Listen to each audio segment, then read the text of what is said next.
Stay a while and listen. Listen. Listen. Listen.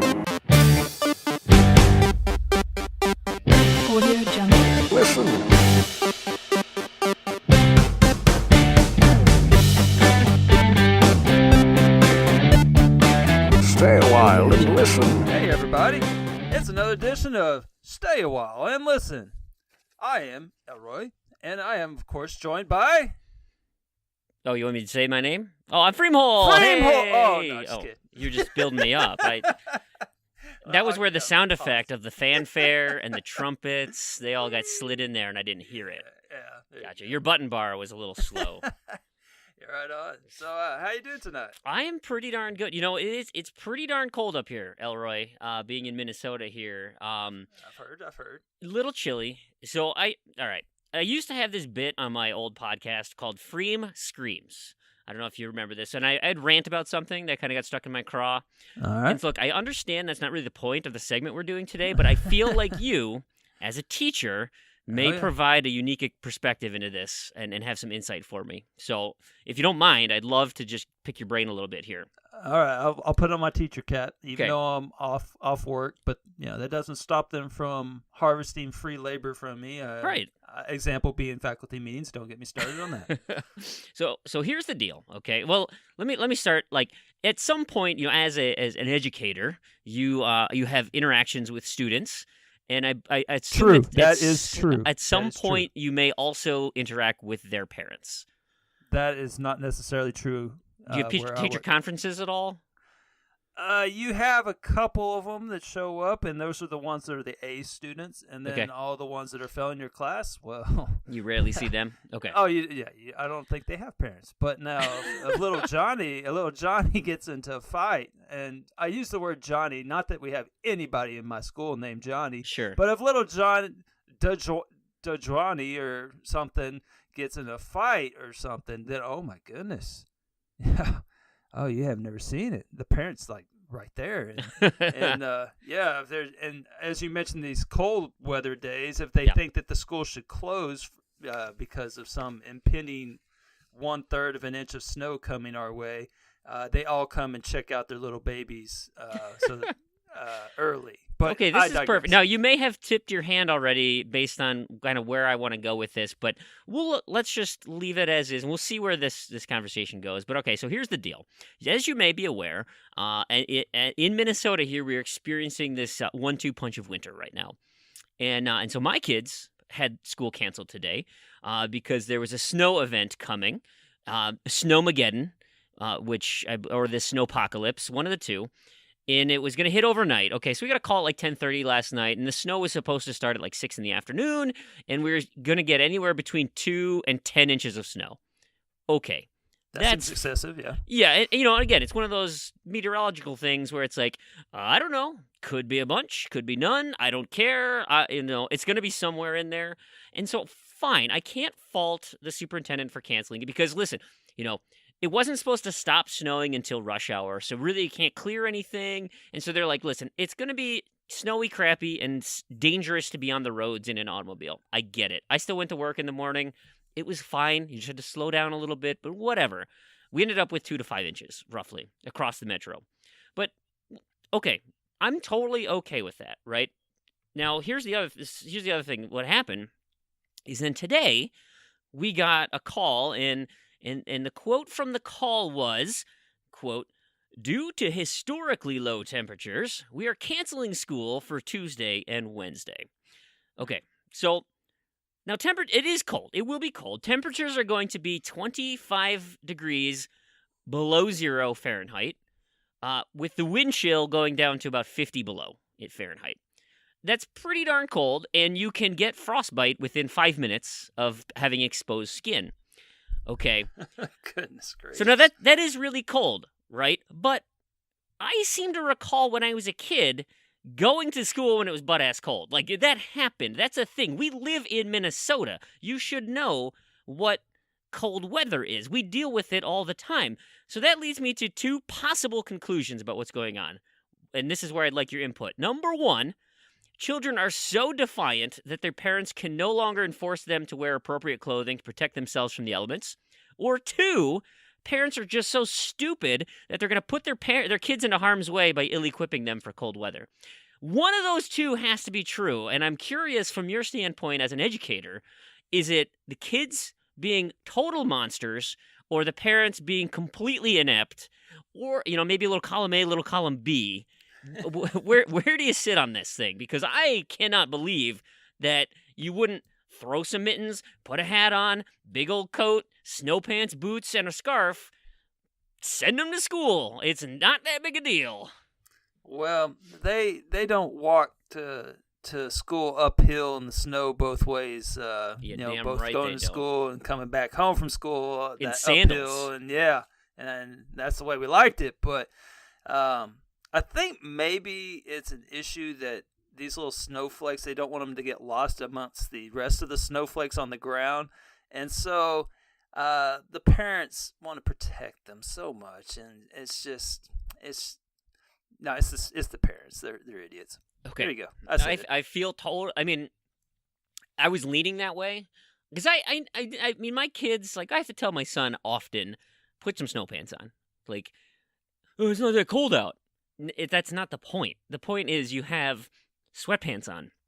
That doesn't cut the wind. That doesn't block any of the cold weather coming through. Like, and try to explain that to him. But, like, at some point, you are the adult. Like, tell them this is what has to happen. And you know what? There's natural consequences. Like, yeah, you don't want them to lose their finger to frostbite. But, boy, if it gets real cold, like, they're going to learn pretty quick about what cold really is.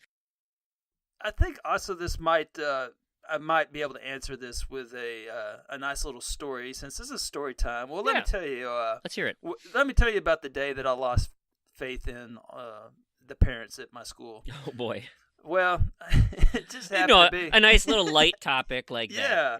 Well, it just happened to be my first year of teaching. I was I was still in my 20s back then, and Sure. I was just a young, optimistic, gonna change the world kind of teacher, and such a go-getter. Yeah, and I remember very clearly one day that old Jasmine and Rhonda, Rhonda came to class, or Jasmine came to class first, and then Rhonda came in after, and then all of a sudden there's this grown folk come walking in, and I'm like, well, who are you? I'm like, can I help you? And the lady says to me that she informs me that she's Rhonda's parent, and that she said something to the effect that Rhonda said she gonna get jumped, and I was like, what? Okay, what? I'm like, well, if you're supposed to have a visitor's pass, you got to check in with the office and something like that. And no sooner than that happened than old Rhonda bolts across the room and begins wailing on Jasmine. So at this point, I'm like, well, this is great. And so this was the first fight I had in my room. It's a tradition like no other. I guess every teacher has this moment at many points at my school, but this is my first instance. So I ran over there and tried to put myself between Rhonda and Jasmine and my computer wall where all my computers were, because I didn't want them to destroy all my equipment. Then once I got them safely away from the wall, I began to peel them apart, which is difficult, and weave was flying everywhere. And it was very difficult because basically you can't separate them because they get a handful of hair and they clench their fists. That's the sticking point. And so either the hair comes off, the weave comes out, or you just kind of keep them at arm's length. And so I needed help. I really did. If only there was some other grown folk in that room at that time to help me separate these two adolescents from trying to kill each other. But no, what I did have, however, was someone turn into some form of fight promoter of sorts. And so she comes running over and is just really proud of Rhonda and her progress that she's been making with her, fight club at home or something. And so she's sitting there going, get Rhonda, get Rhonda, get Rhonda, get Rhonda. And then she added some other helpful advice where she told Rhonda that she had a gun in her car. Oh, dear. And so at some point, I was able to separate these children from one another. and get the whole situation under control. And then I'm still trying to get them down to the office, and we had round 2 out in the hallway. It was just a disaster. But at any point, the parental influence in the whole situation, that was the day that my faith in the parents of these children died. Gotcha. Yep. Okay. So there you have it. Parents are awful. They are. Perfect. Terrible. Let's get back on track. Topic at hand. Now, we didn't say what the premise is, but I assume by the clever naming of this episode that it's going to become apparent what we're talking about. That's true. I should have probably introduced the topic. But, Yes. well, so I'll help you out here. I'm not sure what your criteria for funny stories was. Because... I've got plenty of joyous moments of gaming and with my friends and laughing hysterically, having fun. But I decided to me that funny was related to absolute embarrassment when it comes to getting achievements. Hey, you can't go wrong with that. Because these moments, to me, looking back, are hilarious. Awesome. So I'm not sure where you fall on this spectrum. So I can either get into mine, or we can hear your criteria for selecting the funny stories of achievement hunting.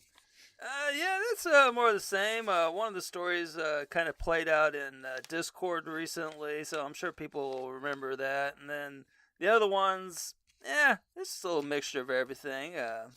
I think it's just a cornucopia of different angles of hilarity. Delightful. Well, how about I start then with my funny moment, number 3. And you may recall there was an old XBLA game tied to a popular board game. Honestly, that could be anything. Monopoly, Risk, Battleship. There's so many of these games coming out. No, this one was Apples to Apples. Have you ever played Apples to Apples? Yes, I've enjoyed that game. Have you played it in real life or played it on the Xbox, or both? Only I didn't realize there was an Xbox. Yeah, I'm assuming you wouldn't because there's only 200 gamer score and it comes with a discontinued achievement. You lost me. So you can only get 11 achievements and not the full 200 gamer score. So most people ignored this on the Xbox because it went discontinued real quick. Only a few people ended up getting it because it was one of those dreadful Facebook integration games, and this is even before THQ had issues. But suffice it to say, my stupidity was to start this game after the discontinued achievement was in place. That's beside the point. I should preface this by saying I'm terrible at the game in real life. I do not like the game in real life because I think I'm way smarter than everybody else, and that doesn't bode well for when people pick something stupid and I get really mad, like Infamous, and they pick penguins, and I'm like, that is the dumbest thing I've ever heard. I have Adolf Hitler, and you picked penguins? Doesn't matter. The game, completely not like actual I guess board it game. depends on the perspective. Maybe they Sure. were looking at it from a fish point of view. Could be. Yeah.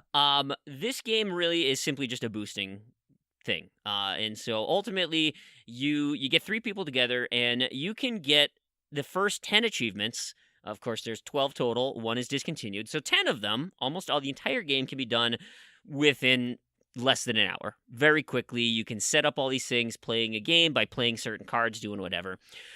Then it comes to the 8 to 10 hour completion, which means the last achievement takes anywhere from 7 to 9 hours. 8 to 10 hours to 200 points? Yep. Oh, okay. I just want to make sure I heard you right. Yep. And that's just to get this last, I believe it's a 50-pointer, and that's for playing 500 games over Xbox Live. Gosh. Okay, so the games can go pretty quick. You literally are just button mashing and, you're not even caring what the cards are because you don't have to win. You just have to play them. So everyone just goes mash, mash, mash, and you just play them and do whatever.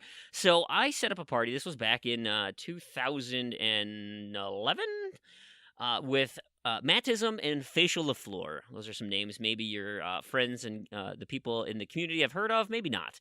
But those two had joined me for a series of boosting sessions where we would just get in a party and just mash the A button for like 2 hours. Now, usually back in those days, my game time was from 10 p.m. till midnight. That was pretty standard for me. The wife went to bed at the news. I went downstairs and played video games for a couple hours. Well, one night, I mean, this is going to take a few sessions. And so one night, I think it was like the third or fourth session, because I have yet to complete this achievement. I'm at around 330-ish. I have like 150 some left around that area. But I recall it being about 11 p.m. I'm halfway through the session. And then all of a sudden it was 1 a.m. My controller was dead. My Xbox was idle. I had fallen asleep mid-session. Despite having two people in party with me, I had passed out in the middle of this boosting group, and the two of them, despite their best effort, couldn't wake me up. And so they listened to me sleep before finally giving up and going on about their own business. Did they record you sleeping and play? I don't know if I said anything or was snoring or anything, but like I do recall like just kind of droning a little bit, and then I was out. I mean, it was almost like I blacked out from drinking too much, even though I was completely sober. I was so tired. I just passed out, laying on my floor with a controller in front of me, drool spilling onto the carpet. I mean, it was embarrassing like you wouldn't believe. I don't even know if Mattism and Facial remember this and what they did to me while I was sleeping or said anything, but that was immensely embarrassing. And to this day, I do not have that achievement. And I can only imagine if I started up again, it would be Snooze City, because it is so boring. And I totally regret starting that game. How many of the 500 did you get up to? I think I'm only 150 away. So that's probably 2 more hours or so. 3 hours of grinding that out. For 50 points. It's something like that. It's certainly not worth it. That's for darn sure. All right. So there it is. Sitting there snoozing and like stammering about penguins and falling asleep during a boosting session. Embarrassing moment. Funny, but embarrassing moment. Number 1 for me. How about you, Elroy? What do you got on your list? All right. Well, let's see. This one's kind of a little quick one here. We got my wonderful experience with Country Dance All-Stars. Oh, I like where this is going already. Yeah, so it's a Connect game if you haven't played it. It's worth 200 points times 5, and it is old school 360 Connect game. I mean, nothing special about it. Basically, it's one of those dance games, and this one is country themed. I think it's the only country themed dance game out there, but I could be wrong about that. So let me just say that I have some skills. I have a few things that I'm good at. My mama told me that I was special and all that good stuff when I was growing up, and she didn't come up to the school and root me on. But rhythm is not one of my skills that I possess. I'm with you. Terrible. Yeah, rhythm, just not there. It's just not there. So on these music games and dance games in particular, I generally enlist the wonderful and capable Kelly to help me with them. So she's kind of the resident house dancer. And not that she's amazing, but she might be. I don't know. But she just shines so much brighter than the dud that's next to her. And so she enjoys it. I haven't asked her, but I assume she enjoys it because she probably thinks she's really good at dancing because she's looking over at me and I look like I'm trying to kill something on the floor. And so anyhow, so I enlisted her help with several of the achievements because there's a few. There's one called Friendly Streakin', and that's with I think they left off the G just to be cool. Friendly Streakin', and then that you get that for getting a hot streak of 50x in 2-player co-op. Oh yeah, and if you look at the guide, they recommend the song Georgia Clay. So there's a song about the clay in Georgia that I'm sure is just very accurate, and you can get this Friendly Streakin' 2-player co-op achievement in there. And then there's a couple other ones, Duelin' Dancer, where you can get 20 songs scored in mode competitive. That's 2 players. And then Friendly Face, 20 songs scored mode co-op. So that was what was on the docket for that night. It was some good TA, some good points, easy, quick. It was back in the G-test thing, and so I thought, well, this would be a great way to get some points. So I think what I ran into and why it lands on this list is a somewhat of a mismatch between what I view as nostalgia and perhaps expectations. And so I grew up in Texas.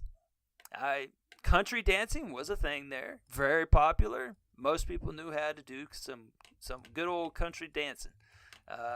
Now, country dancing, what I remember back in the day was you get up in a line, they play a little boot scoot and boogie, and you kind of do a little to the side, Sure. little heel kick, turn, and then you repeat the process. Right. And basically, if you didn't know how to do country dancing, all you had to do was sit there and watch the others do it for Sure. about 5 Follow along. minutes, and you will get it because it's very Thumbs into your belt loop and, Yeah. giant buckle. And Oh, yeah. you kick in the heels. Yeah, I gotcha. yeah. And so I have participated in some country dance. We had it actually in our school. I had to dance in front of the whole school assembly one time, and you had a cowboy hat on and you did some line dancing. So what I saw when I fired up Georgia Clay was not that. It wasn't a line. There was just a couple ladies on the screen, and what they were doing, I think, could be best described as some pelvic thrusts and other kinds of non-line dancing moves. And so I'm just picturing Kelly and I sitting there. We were trying to process all this as it was occurring, as we were dancing next to each other, doing pelvic thrusts at the TV to country songs in the background.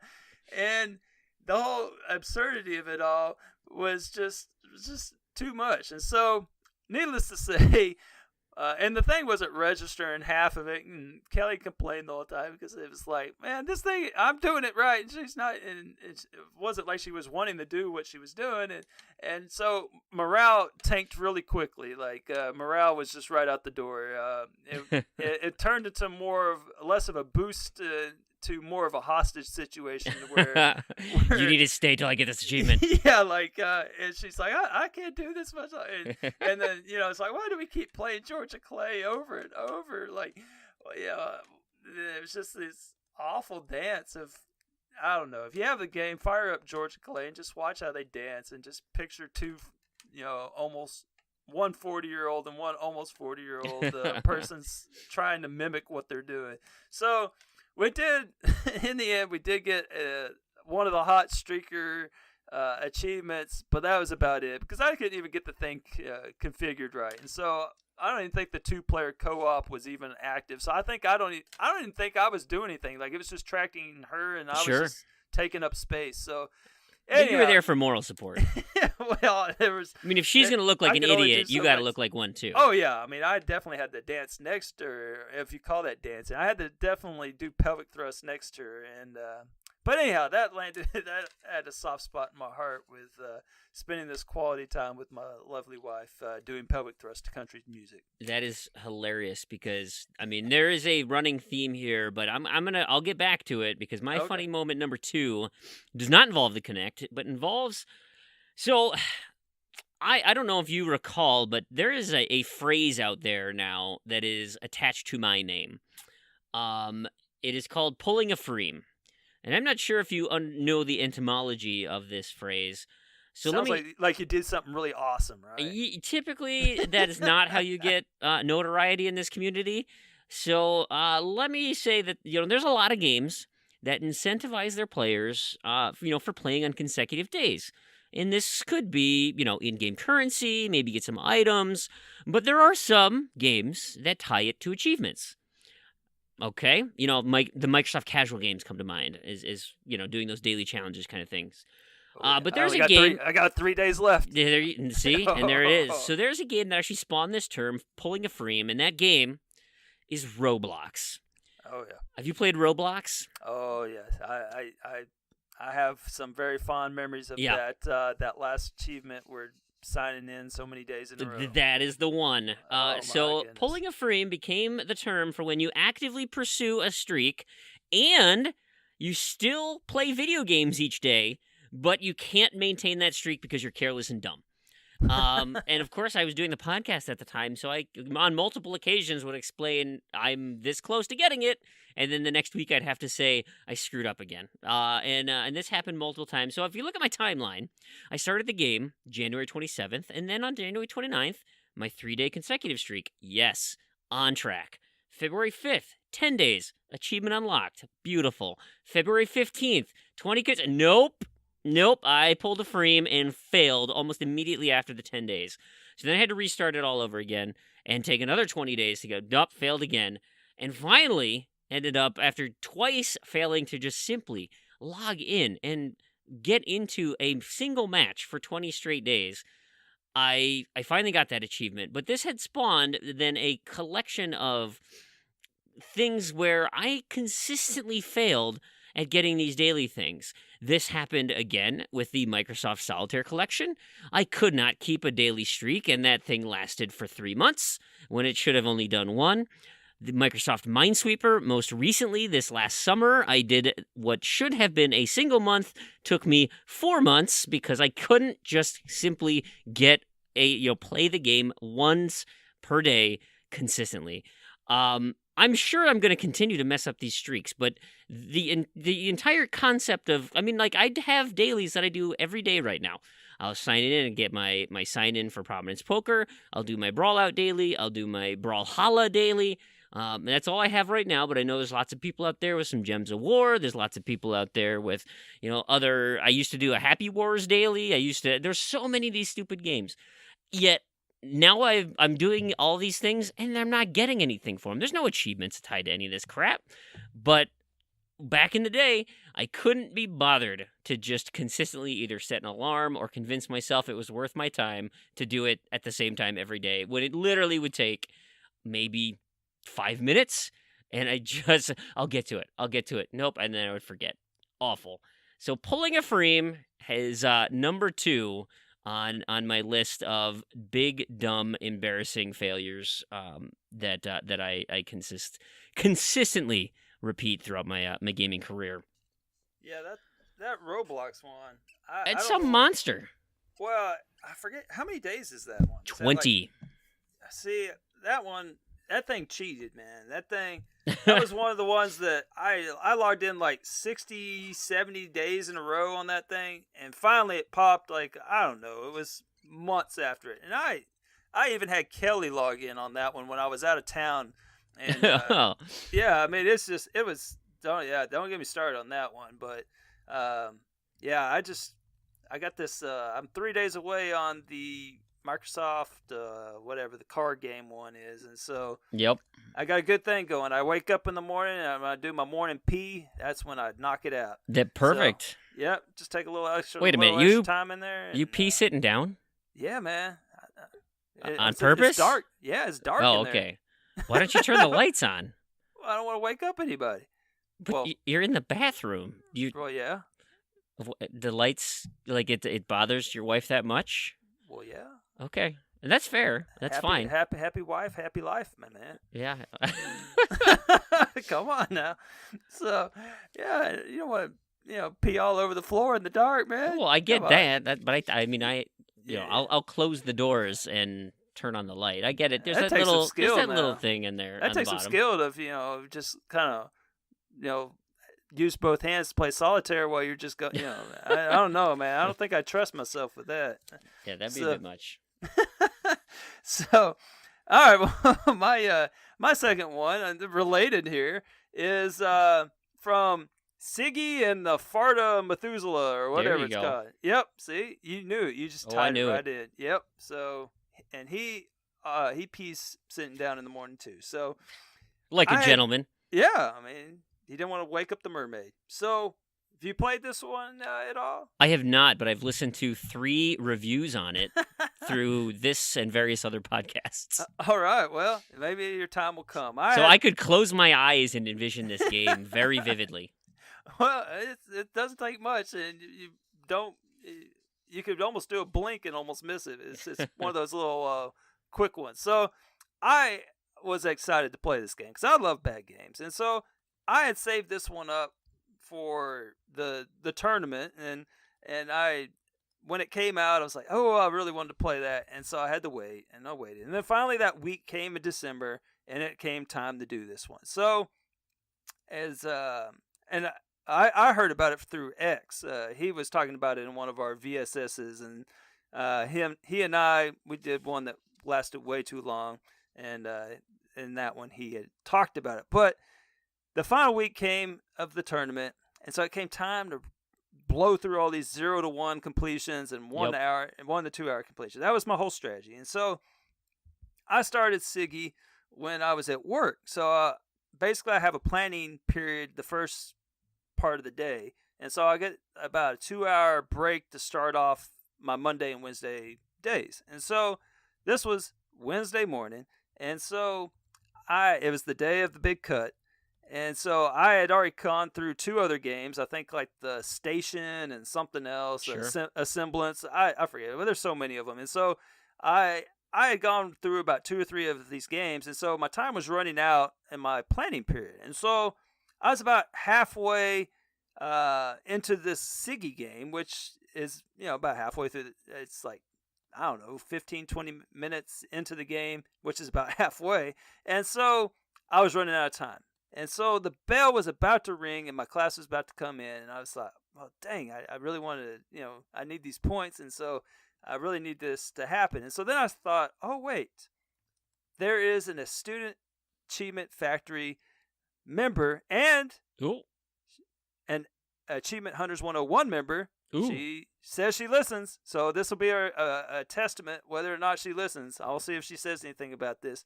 But anyhow, Gnarly Sodas, she just happens to be in that first class. So Fantastic. she comes walking in, and I'm like, so, I may have something else for you to do, and how about today you just kind of go back here, and I'll show you something. And so it wasn't a very hard sell. Once I got the class started, I, dragged her back there, and I'm like, okay, so this is a very easy game. All you got to do is beat the stages, and there's these caves. There's one cave on every stage. All you gotta do is go in the cave and check, bada bing, bada boom. Grab all the letters. You have to spell Sigi out. So there's 4 little letters on every stage. So just make sure you grab those. And here's a little walkthrough. Shouldn't be any problems. She assured me, yeah, I got this. And I thought, okay. I even played through a stage, show her how easy it is. And then I'm like, okay, go for it. And I'm gonna go, do my job and stuff. And so my real job here. And so I went back to the class, and I was kind of wandering around. I was probably playing actually on my Windows device on some ACA game, but she was back there, and I'm not seeing anything on my phone. I'm like, about 10 minutes past, there's nothing popping on my phone. I'm like, well, this is unusual. And so finally I just go back there, and she's on the same freaking stage. There's like 3 little sickles that, this is like platforming 101. This is not a difficult game. And so there's like 3 sickles that just swing on like a pivot back and forth, and they were just demolishing her. I'm like, what? I sat there and watched, and I'm like, why? Like, it was just hard to process. Like, how are you so bad at platforming? Like, you don't see that thing swinging towards you, and you jump right into it, or you run backwards into the other one. And it was hard to watch. And so I'm like, at the same time, I had built up this stash, because every time you beat the stage and get all the letters, you get an extra person. And so your extra lives. And so at the end, when you take on Hulk Hogan, you need all those lives, or you need at least some extra ones there. She had blown through it, had already continued, and blown through several continues, and you only start with like 3. And I'm like, what in the heck are you doing back here? And so I'm like, this game is not hard. Well, let me just get you through this stage. And so I sat there, and, well, actually I didn't sit. I stood right there next to her, picked up the controller, beat it first try, and I'm like, that's all you had to do. And so then the next stage came up, and I'm like, see, all you got to do is this. And I went and played through that stage. And then the next stage, I'm like, well, let me go ahead and beat this little mini boss for you.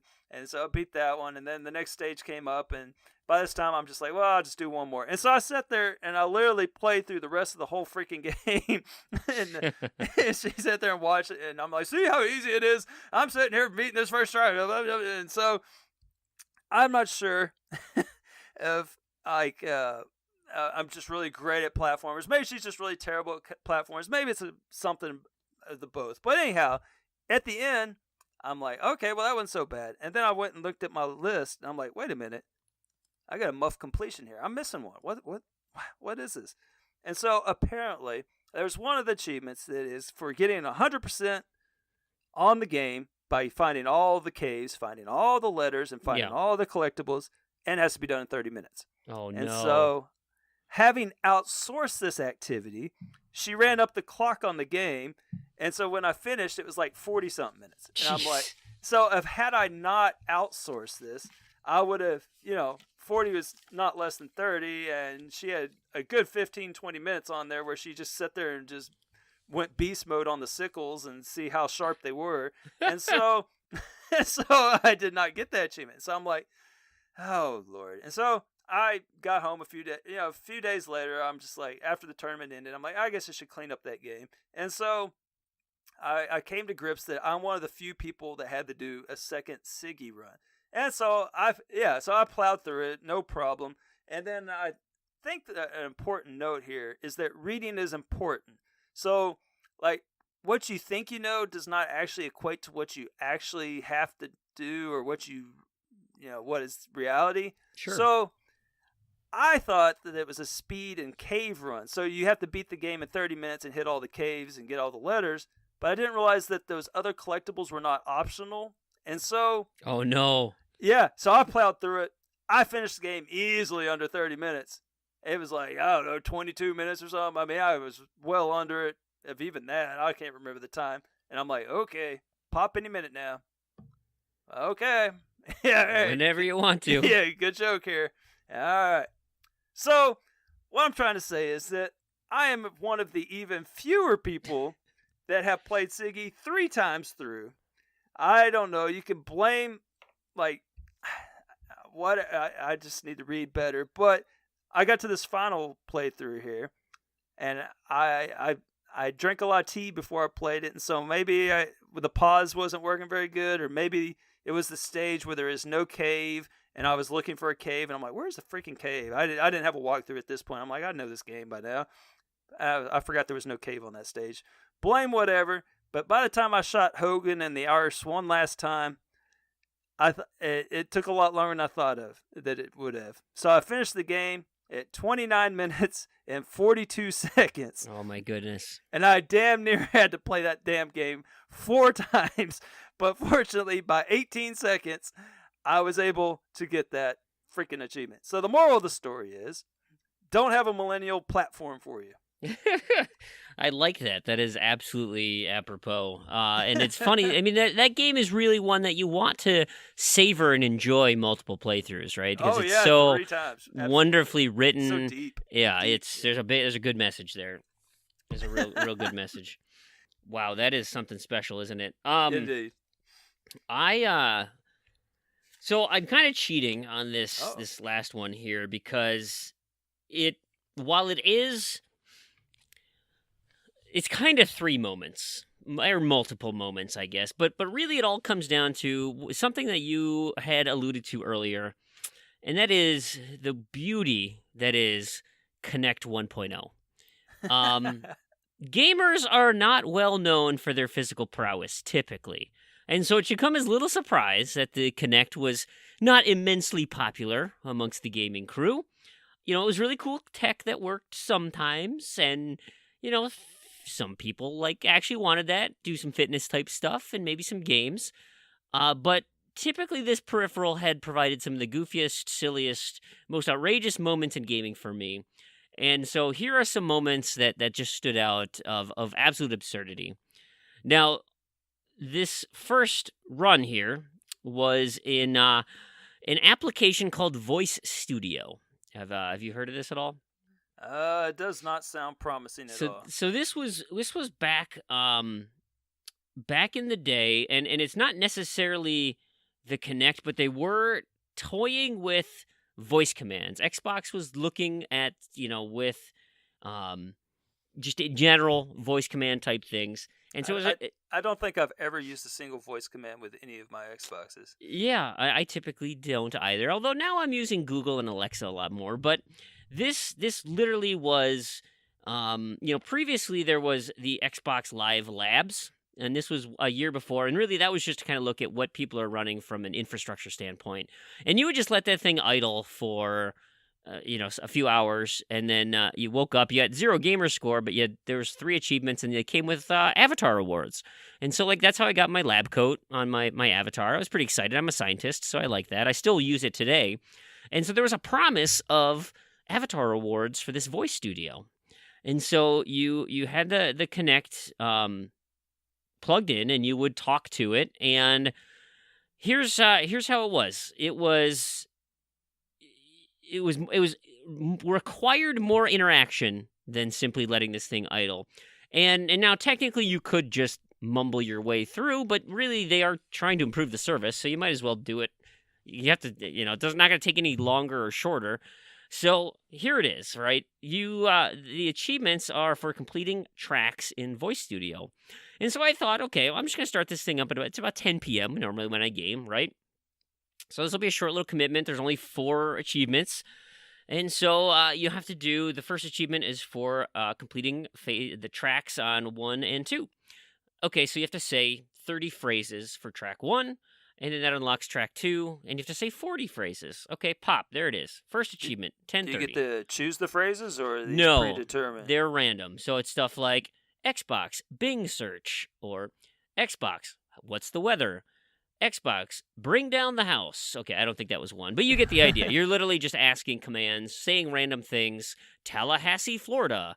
Just weird things to listen to people's inflection, voices. How loud do you have to be? Can you distinguish between accents?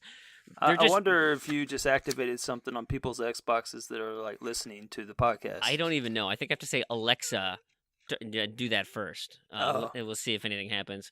Alexa, buy some toilet paper. So, first achievement for doing tracks 1 and 2 pops at 10:30. Okay, that's not terrible, but I can see where this is going. Okay, track 3, 50 phrases. Track 4, 60 phrases. Okay, that took 25 minutes, but there's my second achievement. Track 5, 70 phrases. Track 6, 80 phrases. Okay, now that's another 35 minutes have passed. This is getting late. Track 7, 90 phrases. Track 8, the final achievement, 100 phrases. Oh.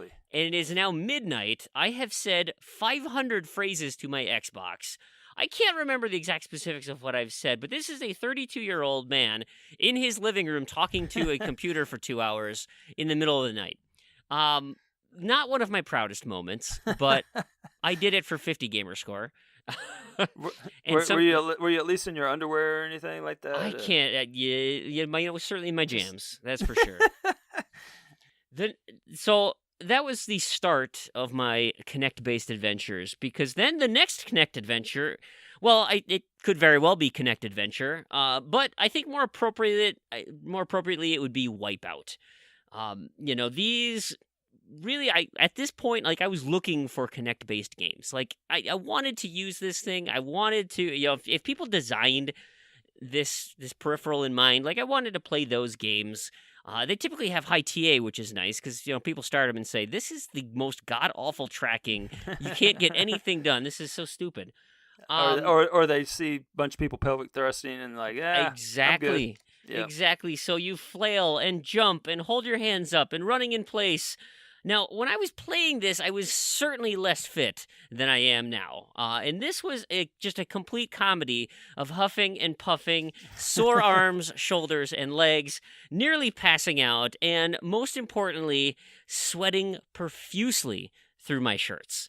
I mean, I would pit out constantly, even during games like Double Fine's Happy Action Theater and Kinect Party, which are 90-second mini games that are not at all intensive. You literally are maybe, grabbing floaty balloons or something. It is obscene how much physical exertion I put into this stupid thing. But the cream of the crop comes with Red Bull Crashed Ice. Have you heard of this game at all? No, but it sounds like it's just really exciting. Do you recall the Crashed Ice series? Crashed Ice. Yeah, so Red Bull would sponsor this every year. This was immensely popular in like the late 2000s, early 2010s, that type of time. And they would go to different cities. St. Paul actually had one here where I'm at. You could go and see it. And they would build effectively an extreme cross-country course with, with your cross-country ski on, only it was pure ice, and you would hockey skate on it. That explains things. We don't have ice down here. Yeah, so you would, it was a hockey, you'd have your hockey equipment on, and it was a race, a sprint through obstacles. It was like a mix between, like if you had a hockey player on a luge course or a bobsled course, right? These tight, icy curves. It was a little wider, right? You could fit 4 people, and these people would just go and beat the hell out of each other all the way as fast as they could down this thing. Fast, dangerous, ridiculous. It was fun to watch, but it was of course Red Bull, all the rage at the time, and they released a game, a Kinect-based game in 2012. So because there were not so many Kinect-based games, I picked this thing up early.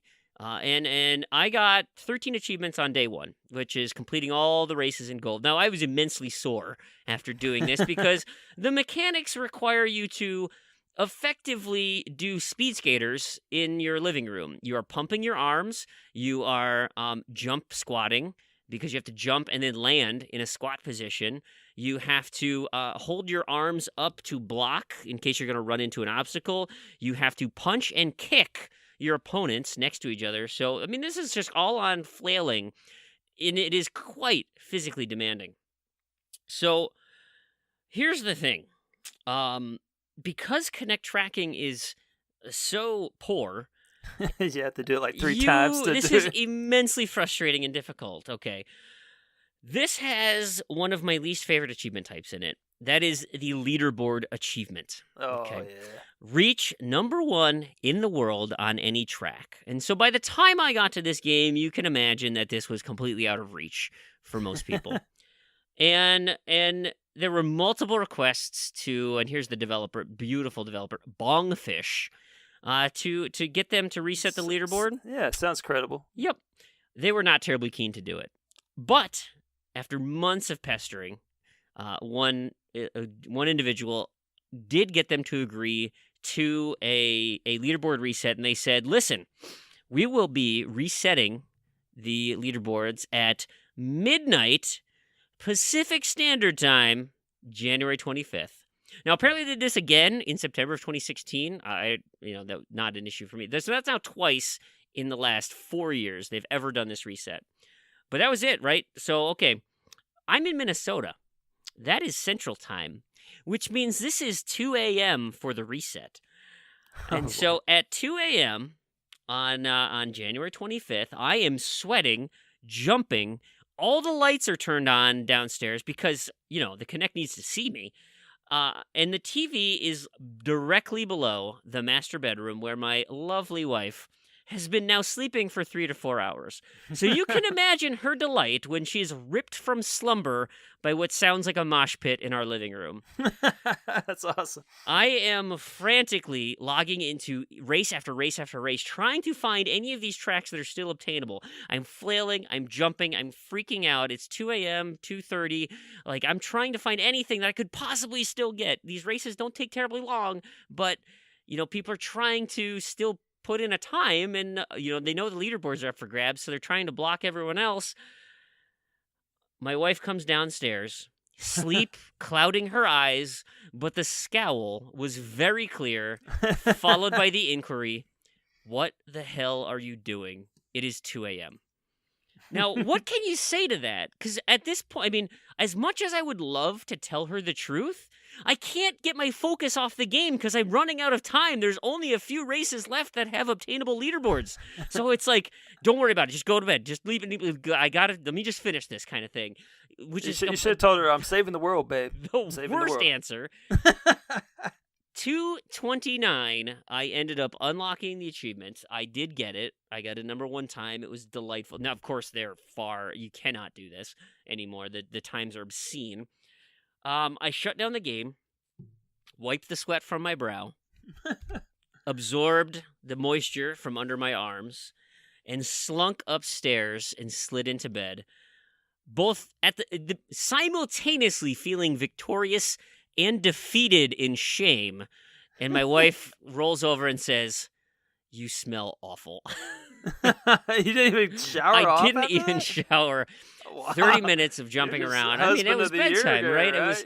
Yeah. Oh boy, and I really think this was, she had not had much, was not big a fan of my gaming, but this was one of those moments that really set me back on the old, I'm sure the goodwill column.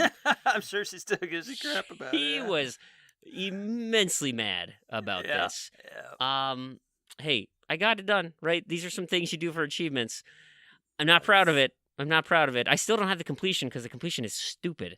I feel maybe I should at some point try and give it a go. I mean, I'm more physically fit now. Maybe I could do it. But yeah, that was probably the most embarrassing, momentous failure as a husband and gamer.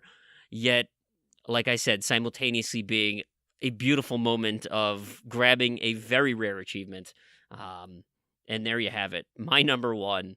Oh wow, that's very memorable. That's pretty. I'm just picturing you. She walks in and you're like, "Go away, go away," and then Right. you like get in bed all nasty. I mean, goodness gracious. Yeah, man. like how do you explain within seconds of saying, "Listen, okay, this leaderboard reset is never going to happen again. It needs to be done right now. The people all over the world are doing times that are so crazy, they can finish 2 races in the amount of time it takes me to do 1 race. I need to get this done." You can't say all that when you're out of breath because you Yeah. are pumping your hands and ice skating down a fake ice rink. Yep. All right.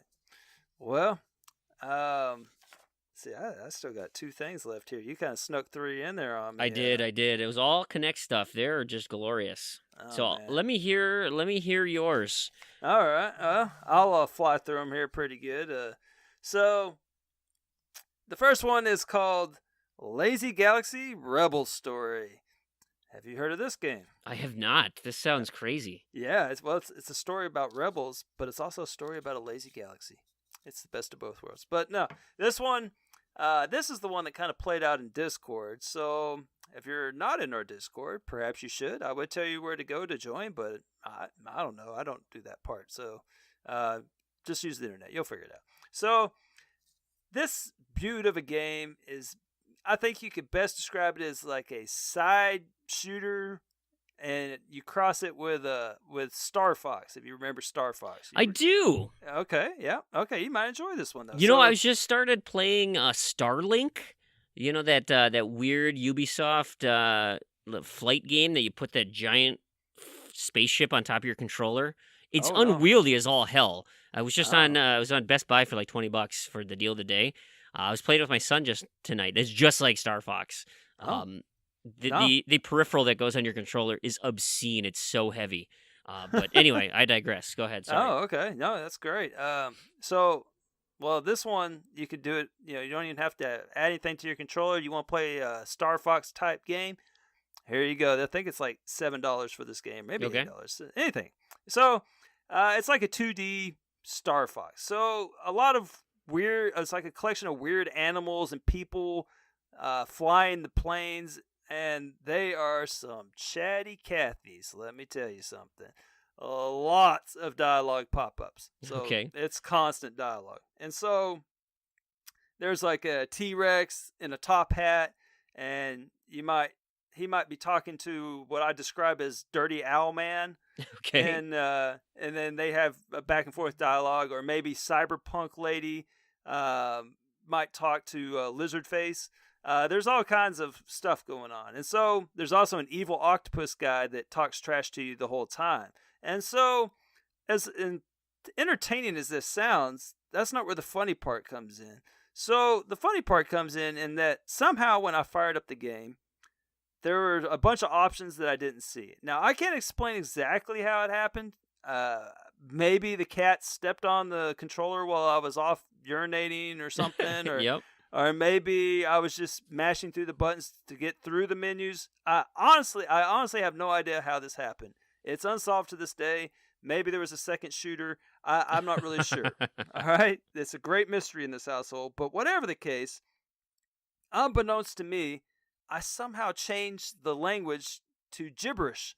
It's it looked like some combination of languages that I've never quite seen before. I like to think I know a lot of languages. Sure. Like you could look at a language and say, okay, that looks like this. This one looked like Russian and Greek mixed together with hieroglyphics. I don't Okay. know what it was. It was So- gibberish to me. So gibberish, that's the native language of Jabronia. Yeah, well, this game was all about the Jabronia. This game, there was gibberish left and right. It's like I said, Dirty Owlman and T-Rex and Top Hat, they had a lot of conversations going. But the part that got me is that I didn't know that I changed the language. So I thought, well, this is kind of interesting. I thought that the game was supposed to play out like this. Like, what's that one game? With the clay guy in it, and like all the language, you have to get the translator stone, and then you can understand what's being said. I can't remember. Oh, it. yeah. With the little Oh. baby and I forget. I also forget, but I know what you're talking about. Yeah, and so, but anyway, I thought it was like that. So I'm like, well, this language, this is purposeful. This is the way it's supposed to be. I'm like, at some point, I'll understand what's going on. And so, I had no idea what was going on. It was kind of funny at first because they'd be like, and they're just like, and I'm like, okay, that's kind of funny. But then it kind of slowly pivoted because then the scenes on the screen didn't quite like dictate the actions. So like it wasn't telling me a story. Usually if you do that, you can tell what's going on by the Yeah. actions of the character. They were just basically sitting in one spot in the spaceship having very long conversations, and I'm like, okay, this is not starting to. This is like a red flag here. Yeah. And then at the end of the stage, you beat the boss, get your achievement, you get a power up, and all the power up information was all in gibberish. It's like I saw like plus 10%, blah, blah, blah, blah, plus 20%, plus 20 point, blah, blah, blah. It's like, Yep. what am I adding this to? I don't know what this means. And so by the time I finally took this to Discord to see if anybody else had this problem, I was like way too deep into the levels. I was like, well, I don't want to have to start this game all over. And so I figured I'll just stay the course. And so all the achievements are level related. And a little sidebar, it's kind of fun to look at the list of the achievements for this game because they're all like, it's like all different headshots of the boss that you are defeating, which are all evil octopuses. Yeah. And so, like it's a who's who of weird octopus heads. And so the Chivo names are all very original. There's they're labeled tortoise boss defeated, spider tank Sure. defeated, rotating boss defeated, and so et cetera, et cetera. And so finally I hit a wall. The final boss, he tore me up. Like he cut right through me. Apparently your comrades die off if they get shot down. I thought they were replenished, but I had no basis for that because they didn't really tell me. And if they did, I wouldn't have understood it anyway. And so the power-ups are very important, it would seem. And so I'm just like, oh, man. So it became obvious that somehow I needed to change the language to fix this problem and to know what is going on. And at some point, I was trying to change the language because I had no idea what I was doing in the option menu because it was all in gibberish. And somehow I reset the game. I'm like, well, there goes my save. And I got to restart anyway, so I might as well do it in English, figure out what is going on here. And so finally, I tried every freaking dang option on there. I click on the first one, went through all the things, went through the next menu down. I must have gone down to the final menu possible. But finally, in front of my eyes, it was like sweet blessed Merkin just appeared right on the screen, and I could read. I could see it was like the blindness went away, and so at that point I just plowed right through the game.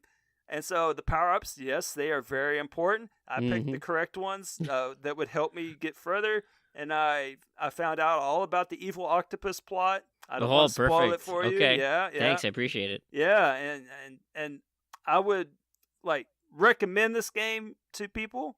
However, I currently have a muff completion on it because there's one Chivo called Survivalist, and that's where 200 gamer score, where you have to see every dialogue between these chatty Cathys. And so, dinosaur top hat guy, he has 8 conversations with Dirty Owlman, and Dirty Owlman has 8 conversations with Cyberpunk Lady. Cyberpunk Lady has 8 conversations with Dino Man. You can see how this is going to add up. And so there's a guide for it. It says if you keep doing the first stage over and over and picking the different combinations of characters, you'll see the progress bar goes up. I did this for about 15 minutes. I didn't really see it going up very fast, and I'm like, I'm good. And so I got a nice 800 easy gamer score, assuming that most people will get that, assuming they don't play it in gibberish. So there you go. That's my terrible moments telling on myself. So. Have you ever seen the movie Babel? I think Brad Pitt and who's the female? Kate Blanchett is in it. It's kind of set in the Middle East. It's like this series of story. I can't remember when the movie came out, but it was one of those back in the day that it was talked about with, oh boy, it's going to win all these awards. It's really provocative and whatnot. And so my wife and I are like, hey, listen, we should see this. Like, it seems like something that, people are talking about. Maybe we should watch it. And so we rented this thing and started watching it. And like I said, it's got these series of kind of intertwined stories. And so the Brad Pitt and Kate Blanchett story, they're 2 Americans on out in the Middle East. And then it comes to the story of like a Middle Eastern boy. And, he's speaking in Iraqi, I believe, or I guess I don't remember exactly where it is, but he's speaking his language, and it's like, I can't understand what he's saying. Like, there's nothing here. I don't get it. And then it would switch to like some other person, maybe in Europe, and they would be speaking in their language. It's like, okay, I recognize this as, German or Russian or something, but again, I don't speak those languages. I don't get it. And I'm thinking, oh, Tower of Babel, maybe that's the point. That's why it's so artsy. It's like, you have to, what is it that, as someone who only knows one language, trying to piece all these things together, oh, this is really provocative. Like, this is amazing, right? We didn't end up finishing it. It was late, and so we decided to give it another crack the next day. Realized that we turned the subtitles off, and we were supposed to be reading the whole time what these people were saying, and no, it was just a relatively generic movie. We just forgot to, Yeah, that's important. Yep, it totally is. Right on. Well, my last one for you. This was kind of a quick one, but this one had to do more with having an audience here. So. This one's from Assassin's Creed Odyssey. So a nice relevant game that most people have heard of, other than these 3 other turds I've been talking about. So my mom and my brother, they were over from Arkansas, and we had some time to kill before Kelly, she plays the flute, and so she had a concert, and so they came over to watch. And so they're sitting there, and my brother, he recently got the Ass Creed bug, and he got it very similar to what I did. So basically, it's something about these games, like you discover them and then you want to play all of them like as fast as you can. So he played all the games in 1 year like I did. Wow. And and so he is already level 70 in Odyssey and knew everything about the game and has surpassed me in Ass Creed skill and whatever. And so he wanted to see my character. Well, I have been busy. I've been busy with that tournament when it came out, and since then, I don't know. It's just been really hard to go back to a real game. I've been so focused on just obtaining gamer score, and it's been really difficult for me to slow down to the pace of just a normal game and do it. So I've barely started this thing. Okay. I just barely did. I chose my character, so I chose the dude. So no offense to ladies, but if I'm given the choice, I always choose the dude, and more specifically, I always choose the rip dude. It's just Sure. my personal preference. And so Well, he played. you're role playing. You want to, Yeah. feel like you're the character. There you go. We'll say that's my excuse. Sure. And so Or you're attracted by well-oiled, strong men. there you go. Could be that too. Yep. And who pee sitting down in the morning. And so my brother, he played with the chick because he said, well, she's the canon character, and Oh boy. he's just really into this thing. And so I'm like, no, I just picked the bounty hunter dude. And my mom, my brother saw the earth. My brother always plays a very noble hero. He's into like all those role playing games, and he always plays the hero. My mom, she's seen him play several times. Wonderful church going, saw the earth people. Mm-hmm. And so I'm not my brother. And so there was on your podcast once upon a time, I believe it was Randy. He came on and talked about playing Risk and how there was some guy who will always play Risk as if he was an orc tribe, I believe. Yep. And for some reason that stuck with me, and I just always thought that was super awesome and was one of my favorite contributions he gave. And so when I started playing this Assassin's Creed Odyssey, I decided right off the bat, once they kept calling me Bounty Hunter, that I would play it as if I was Boba Fett. Okay. And so, I like it. Yeah, and so I was kind of a darker shade of gray than Boba Fett. And so with my newfound audience of my mom and my brother, I decided that darker shade should even get darker. And so my family members were sitting there, and what they saw was very appalling to them. And I'm not sure that they have forgiven me for it. But basically, I go into a temple, there's people praying there. I slaughtered them all. I'm not sure why. I would just slaughter everybody. And so I get on my horse. I run my horse as fast as it can right up to the cliff, and I jumped off the cliff in full steam. And I figured Boba Fett would get there as fast as he possibly could. Point A to point B. There was a cliff in the way. I went right over the cliff with the horse. Horse falls to its death. You jump in the water. You swim off. And at this point, I started getting looks of horror, And so I would go into random houses and murder the whole family. And then I'd pick up their bodies and throw them into the street as a warning. Then I would kill every animal. It doesn't matter what kind of animal it was. I would always say, "It's coming right for me." And then my mom would say, "Why did you kill that wolf?" And I'm like, "Well, he was coming right for me." Everyone just kept coming right for me. And so my mom kept asking me why I was doing these things.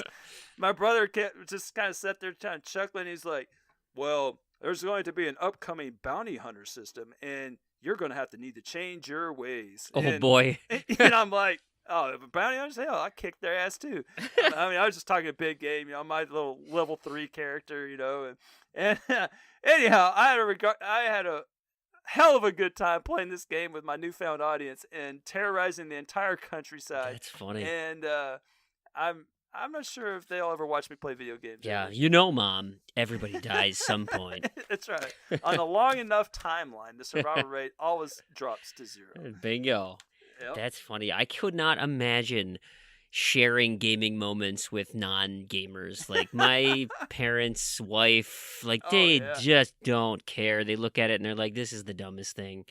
And it's like, you want to show them the good stuff. Like, here's a really compelling story. You should get involved in this. But then they see stuff like you said, that kind of garbage, or me jumping around like an idiot in my living room. And they look at this and they're like, "Yeah, absolutely not." Or hoot, scoot, and boogie. It's like, what's wrong with you guys? Well, yeah, if you watch that line dancing, you would definitely think something's wrong with you. You adult infants, just another person I have to take care of. Well, I think we've gone long enough here, Fream. Maybe we should put a bow on it. So you got anything you want to plug? Good. I don't. I've just been, it's toward the end of the month here. Do you know when my birthday is coming up? Uh-oh. Yeah, Getting right old? after right after the Super Bowl. So, Oh. you know, I hopefully there's some good fun stuff that's happening for that. Yeah. Like maybe an entire day full of gaming. That would Ooh. be delightful, wouldn't it? Oh, man, that just sounds like summer break, but yeah. Yeah, right. That's right. I suppose if you, Oh, game of day, or yeah. whole day of gaming, right? Yeah, I can do that. I can do a whole week of gaming. Wonderful, wonderful. Okay, well, yeah, no, that's about it. I have nothing important of value going on. Just getting to talk to you is really the highlight Oh yeah, of my social interaction. there you go. Well, once your birthday hits, you have to come back on and tell us how you spent it. Maybe you'll play some Sigi. Maybe you'll play some gibberish Galaxy, and I'll be playing a lot of Crisis, it looks like, in February, as that is my task to try and complete that game in the month. Crisis. You ever play that? Is that another 200-pointer? Nope, it's 1,000. It's a first-person shooter with this dude who wears like he's essentially like the Predator from the old Jungle Warfare movie. Yep. He's the Predator. He has like a camouflage suit and stuff, and he goes stomping around killing dudes. Oh man! When he kills them, do their arms fall off and still somehow shoot? The gun while their arm is severed from their body? I'm not sure how much evisceration goes on, but he certainly does. He can certainly chokehold people and throw bodies at other people, which is fun. Cool. Yeah, he's like a fun super soldier, so I'll be spending my time doing that. All right. Delightful. I think that might actually be an achievement in the game. Not to that sounds like something they would do. If it bleeds, we can kill it. There you go. Anyway, there's a lot of material in that one. Anyway. Bingo. Thanks again for having me on, bud. Yeah. We'll talk to you soon. Next time. Thanks for making it to the end of the segment and listening. Peace Later, out. guys. Yeah, that's all. Just now I are one worry it's got crouch game to the best of the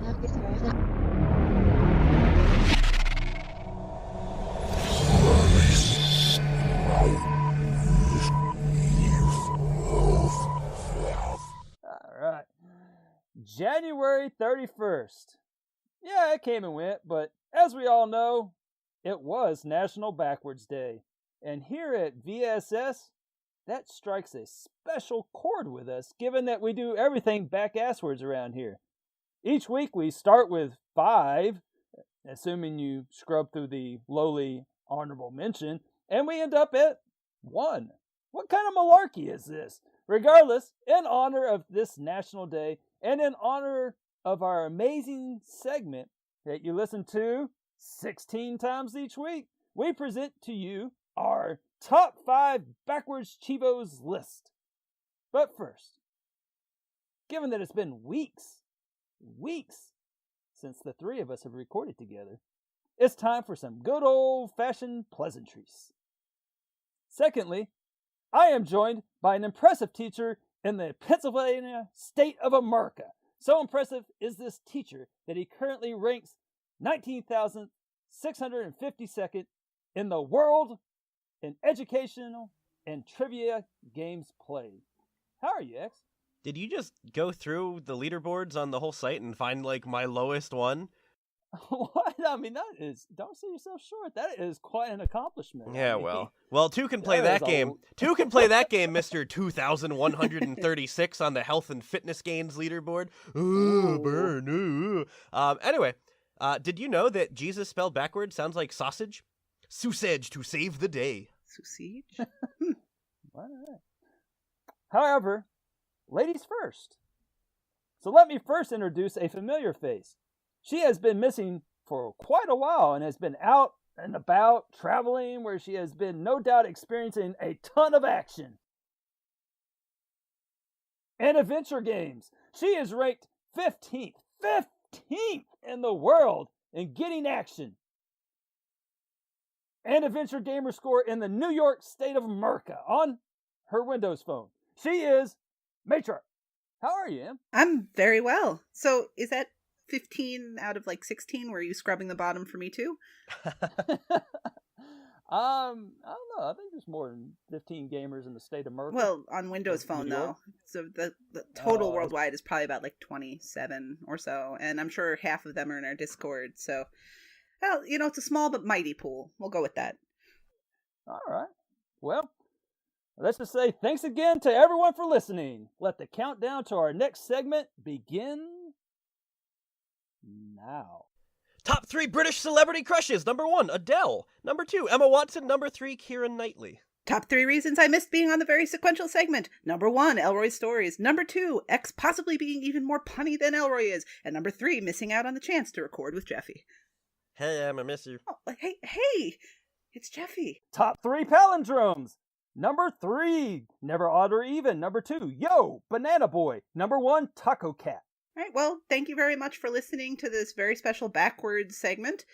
You can find us on all our normal platforms and at our normal gamer tags and other locations. Don't forget to check out X's band on Spotify, not on Spotify, pardon me, SoundCloud, which is Window of Opportunity, and he provided our amazing new intro music at the top of the show, so thank you, X.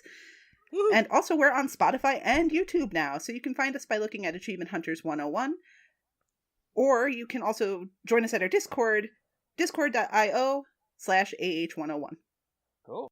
Number 1, palindrome chivos. I have Wrong Way from Duck Dynasty and Crawfish Triggy from Bud Spencer and Terrence Hill Slapping Beans. So lastly, our countdown wouldn't be complete without playing the race card. In both these achievements, you must win the race, but you must do it facing the wrong way, or backwards, if you will. So first up is Crawfish Triggy from Slappin' Beans. This Chivo is worth 40 gamer score, but with its 5.04 ratio, it is worth 203 TA. Now the reason for this high ratio is because there's a trick to it. So this trick is not the actual try turning around and running the race backwards thing, nor is it I ran up against this thing. I thought there has to be some kind of secret passage, because if you try doing it the legit way of just turning around and running around backwards, it's not going to happen for you. So you're like, there's got to be a little secret passage somewhere under one of those underpasses, like there's an overpass over you, and you're like, okay, they probably hit like a fake wall there or something. And I just bumped into everything on that dang map, and there was nothing. Have y'all played this game yet? Negative. No. Oh, okay. Well, here you go. I'll save you a little bit of time. So I think this is well, I want to first say that Exprovos, I appreciate you giving me a little heads up on this, because I talked about this game in Review Raid, and nobody listened to it. And then for the record, this is the third time I've talked about this game, because I also talked about it on somewhere else. I forget. But anyway, this is the third time. Nice. Yeah, Nice. Could be a game swap. Could be a stay a while and listen. You're just all over the place. Fingerprints all on the Achievement Hunting 101 podcast. I can tell you for certain it probably was not the panel. Okay.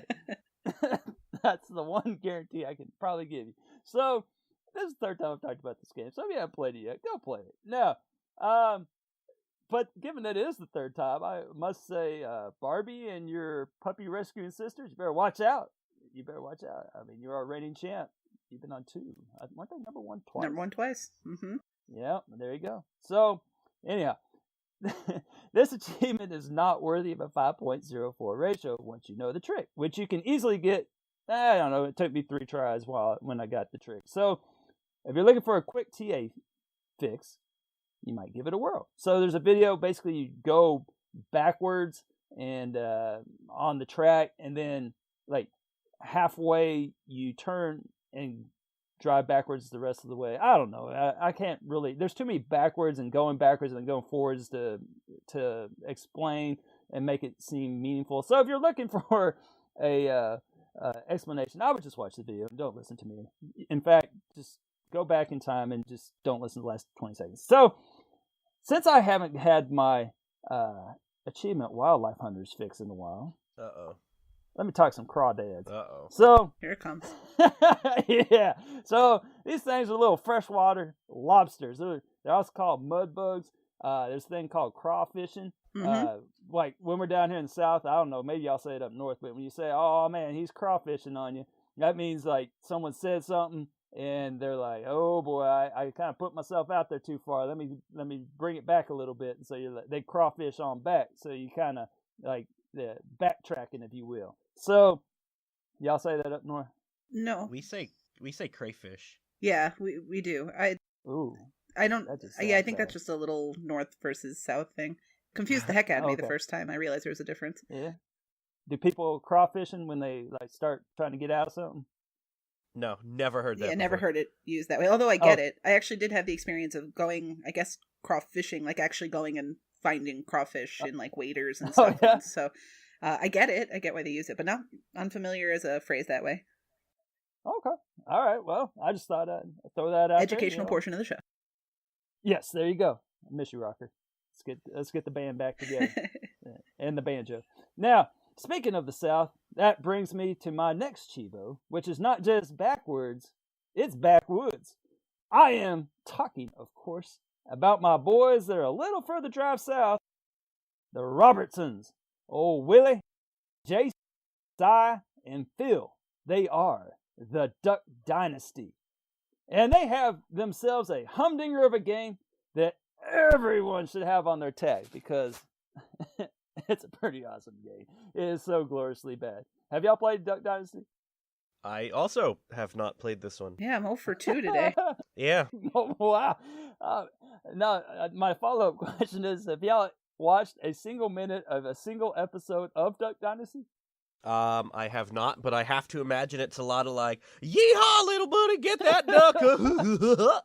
It's also a no for me. I can't do impressions the way X can, but you can kind of just, if you imagine me saying So what he we're like said, that. it's the same. Oh, okay. All right. Well, it's not like that too much. I mean, they're Except a that little it is. weird, and- Exactly. No. Yeah, I'm sure. Well, maybe it is. I don't know. I didn't think it was that unusual, but I watched a couple episodes. And I thought my mom was real big into that show, and so she said, "Hey, y'all seen Duck Dynasty yet?" And I'm like, "No, I've never seen that," and I didn't know what it was at times when it first came out. And boy, it was huge down here. But then again, we only, they're in Louisiana, and that's just not too far from here. But anyhow, it is a gloriously awful game, and the beauty is that you can stack it. And I have an update on this as well because I went to the old GameStop in Mississippi over the weekend. Kelly likes to do some outlet shopping down there, and so I usually just go to the GameStops in the area and just sit there and just look through every single game. And what did I find? Well, I found Duck Dynasty on the Xbox 360 for $4, and I was just like, woo-wee, I can't resist that. So, I went ahead and picked it up. So I'm gonna have this stacked pretty soon. Are things that desperate in Tennessee that you have to go to Mississippi for fun? Well, that's where the It's outlet going to a malls are. GameStop Come fun? on now. I enjoy it. I wasn't even going to talk about that half of it. I enjoy it. I go straight to the back wall where all the Xbox 360 games. I'm gonna wait them out on every one of those. One of these days they're gonna have like a blowout sale where it's like, all right, just pick any dang 4 games and for $5 and get them out of this building. I don't know. I can't wait till that day. I've been waiting them out. I picked up a couple other ones, a few I had never even heard of. I thought I'd heard of every Xbox 360 game by now, but one was called Jurassic: The Evolution or something like that. And it looks like what I had hoped that Jurassic Park work sim.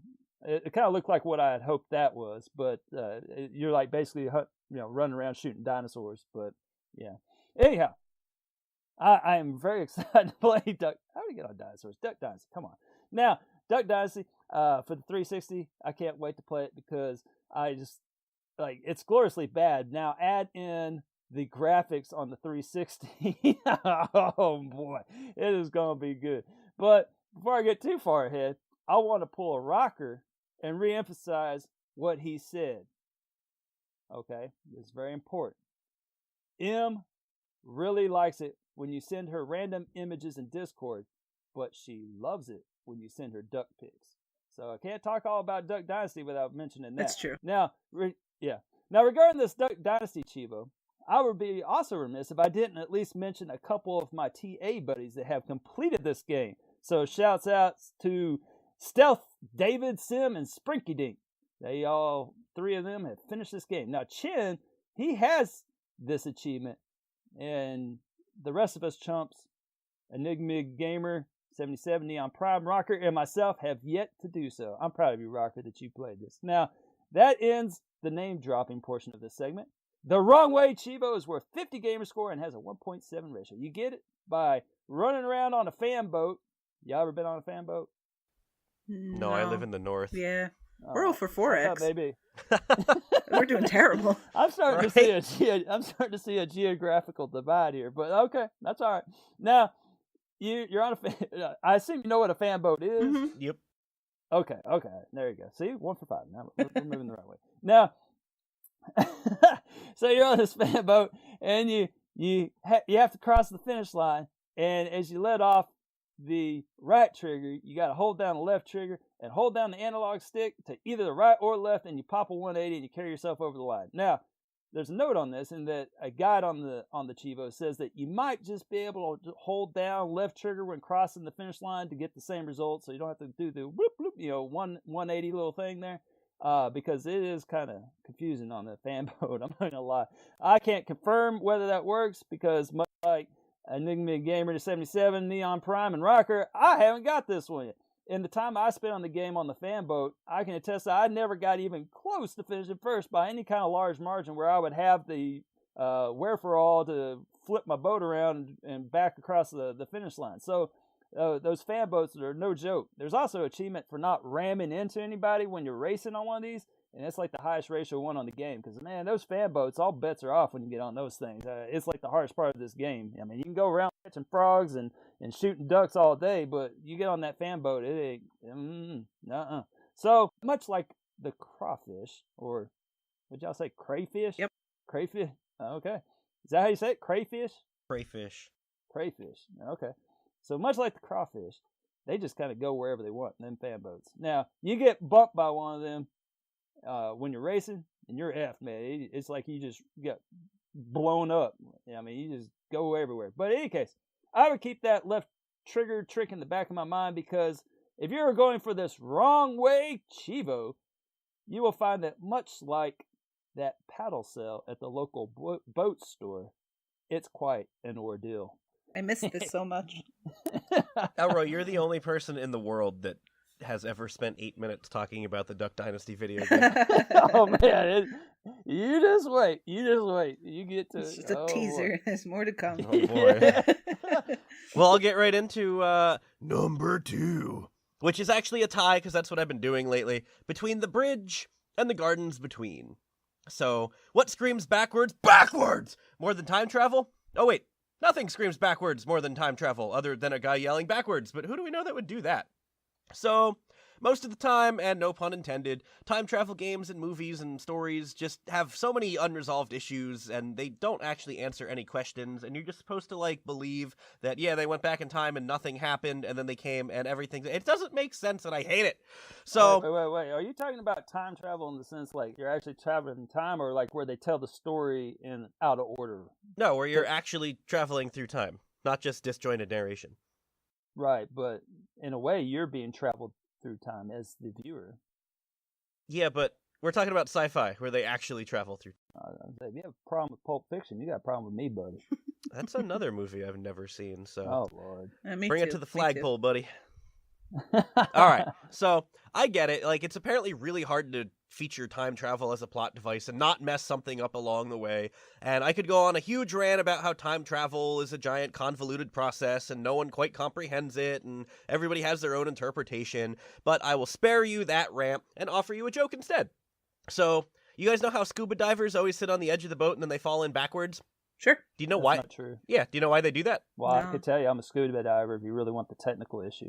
Well, the issue really is that if they fell forward, they would just land back in the boat. So I don't know what the heck you're talking about. Oh, good. That's like, why do we drink from the bottom of the glass? If you drank from the top, you'd just pour water all over yourself. So Wait. So you never watched that Tom Cruise movie where he dies over and over again? Now that was a good time traveling movie. Did you see that one, Ian? I don't think so. It's like he dies and then he learns a little bit. It was like a roguelike game playing out in front of you. Seriously, that's what it was. It's like the movie starts And spoiler alert, he dies. And then it's like, the movie just starts over again, and he's like, "Oh dang, I don't want to get like smashed by this droid." And so then he like moves, he like rolls to the left, and then he gets shot in the face, and then the next time he rolls to the left, and then he like ducks, and so he doesn't get shot in the face. And then it's like, oh, but and then he gets like hit by a flamethrower. Yeah, can I go? Oh yeah. So, sparing you all from the absurdity of time travel paradoxes, The Bridge and the Gardens Between are two games that obviously feature time travel, but they do so without messing up the space-time continuum.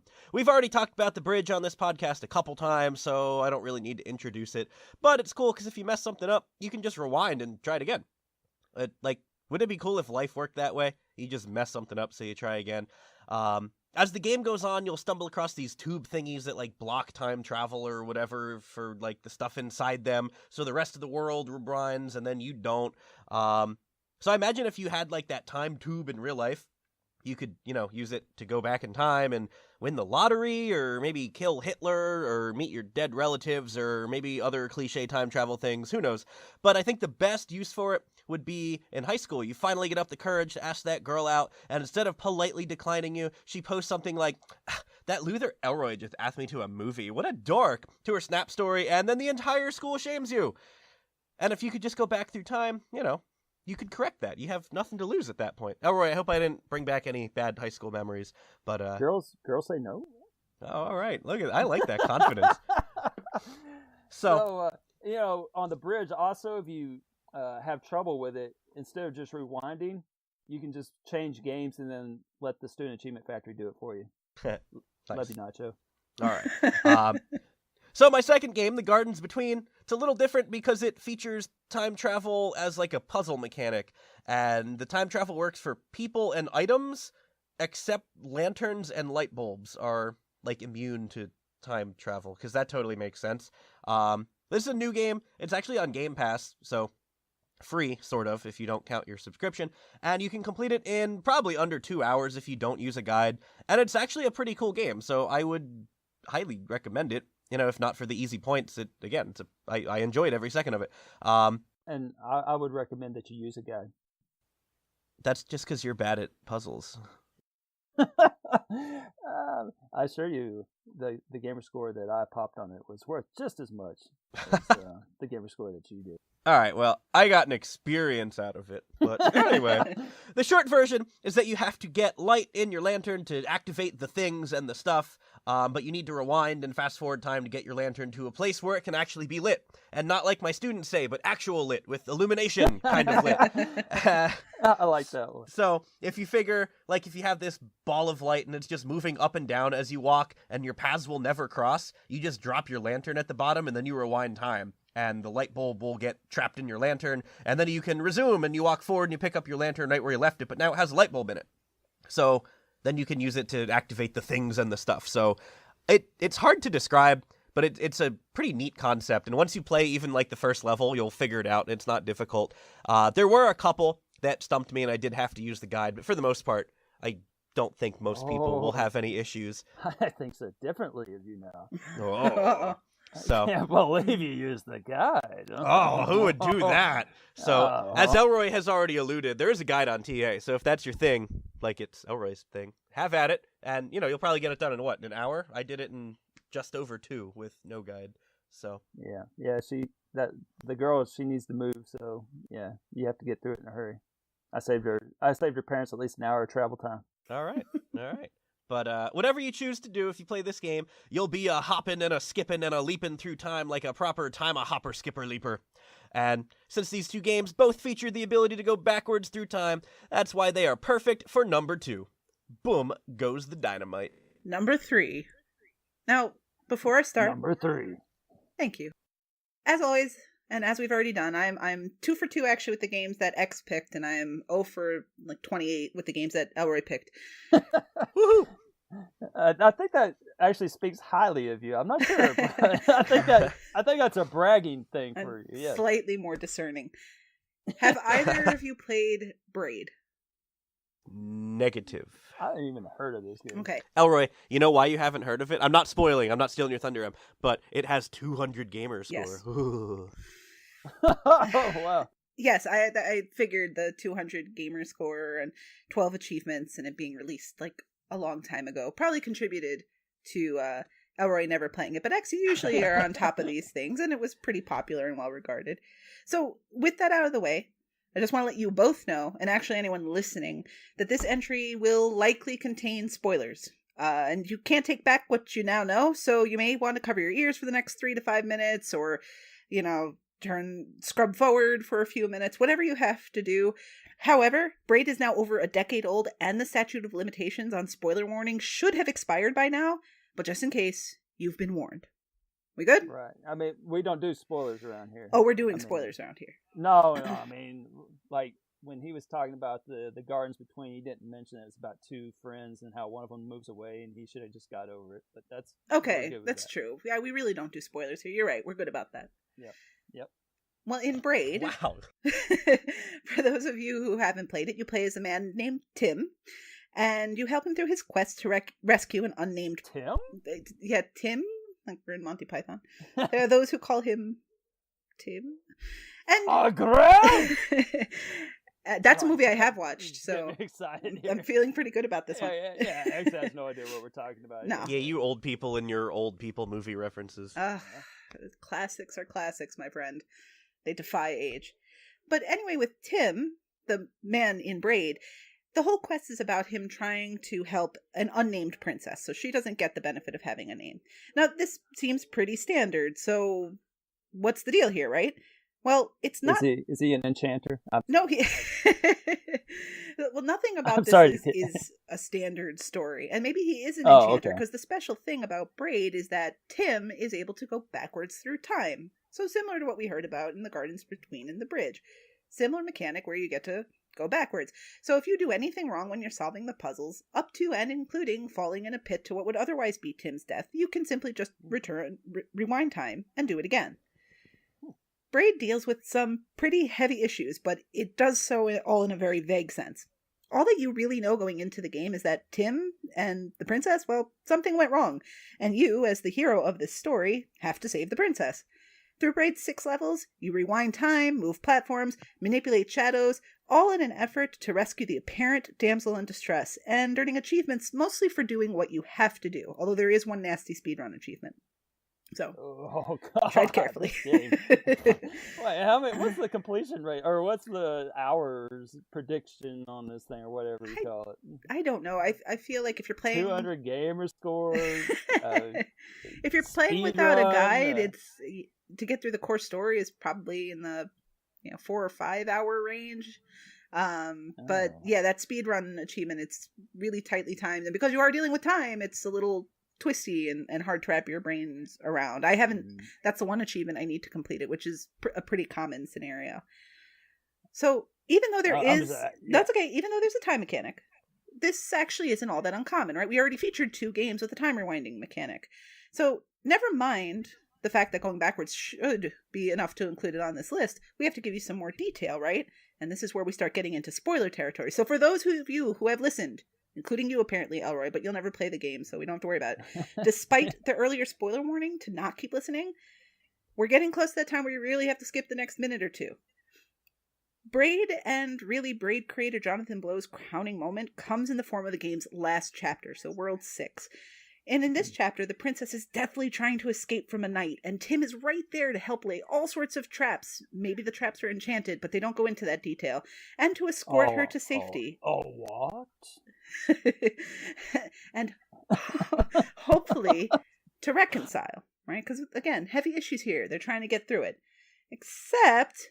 and this is the big reveal spot now. So even though this is a whole show about going backwards, you're going to want to fast forward if you somehow missed out on one of the best-selling and best-reviewed XBLA games of all time and don't want to be spoiled. Unlike all the previous levels, X, do you have your earmuffs on? And are you okay over there? Yeah, we're good. Jeffy's holding tight for you. Okay. Yep.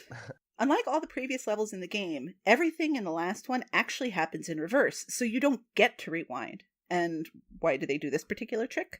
Well, what you learn in the game's final act is you were viewing the whole story backwards the entire time. Tim was... What? I know, right? Mind-blowing. Tim was never the dashing hero that was going to rescue the princess from her predicament. He was the predicament that she needed rescuing from. The traps Tim was helping put down to save the princess were traps she was leaving to keep Tim away. I mean, mind blown, right? Whoa. So due to the time-twisting nature of the game, and the fact that the whole thing is backwards in the first place, Braid definitely finds itself well-positioned at number 3 on our list. Make me wish that we had played at least one game of Gun to Your Head, but man, you just blew the minds. Wow. Sorry, I just gotta take that in. Okay. Number 4. WoW, not World of Warcraft, but WoW from Anaxima?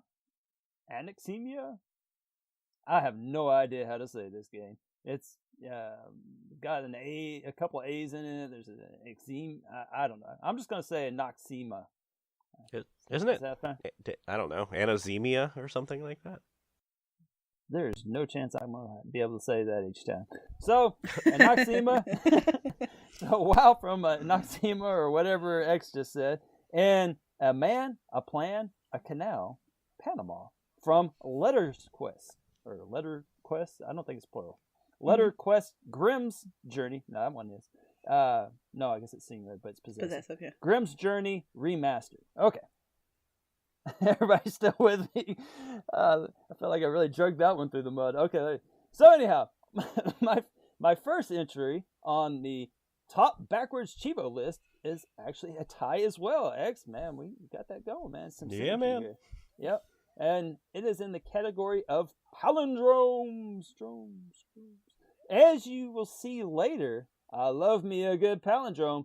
My 2 selections are indeed palindromes. For those of you who are a product of the California public education system, you might need to know what that is.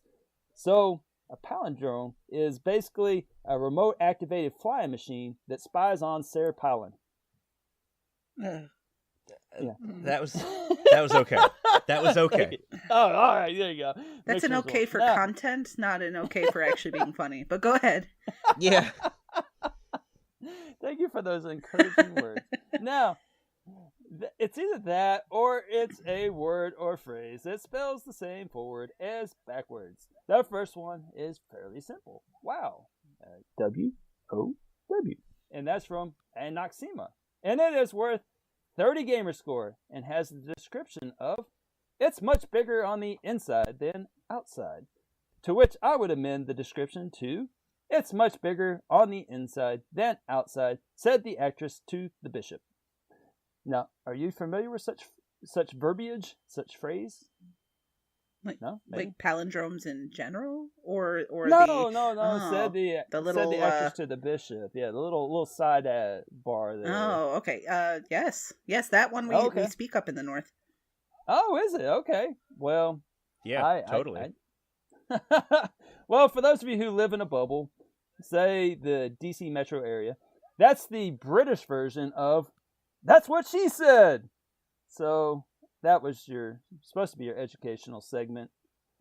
Sorry, Em, it wasn't too educational, but I don't know. But for those of you who live in Florida, you're welcome. We're getting you some kind of education today. Now, so in the Anaxima, this achievement is for finding the submarine and entering it.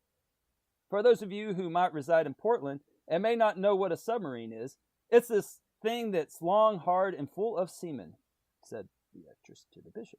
This game has a lot of high ratio achievements. Have y'all played this? I forgot to ask y'all that. Have y'all played this one? I hadn't even heard of it, so I'm a no. Yeah, same. All right. Well, it's kind of about one of those scuba divers you were mentioning earlier. It's an underwater game. And so there was I don't know, it's just like, I don't understand why the ratios are so high ratio. I mean, I started it and I wasn't having any problems with it until I got to this particular achievement, which was called WoW from Anaxima. It is, well, it's not called that, it's just called WoW. And so it, you have to get in the submarine, and once you get in the submarine, like you have to navigate your way around, and as WoW implies about being much bigger on the inside than the outside, I mean, this thing is like, it's not a submarine. I mean, I don't think they would build a submarine this large. I mean, it's like a freaking, I don't know, battleship down there, because you are looking for the exit on this thing for a long time. And so this was especially important to me because this is another one of those stories that plays out in Discord, because I'm playing this game and I'm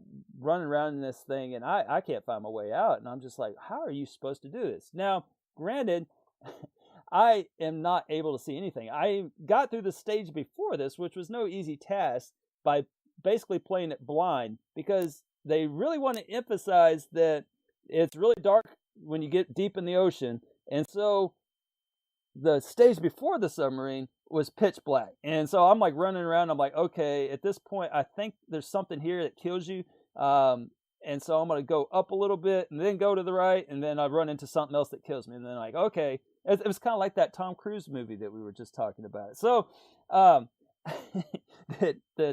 a big fan of X. And so Totally. and so I got to that stage and I'm like, that was awful. What the hell was that stage all about? And I was like, well, maybe that's why the ratios are so high, is because you cannot see what you're doing.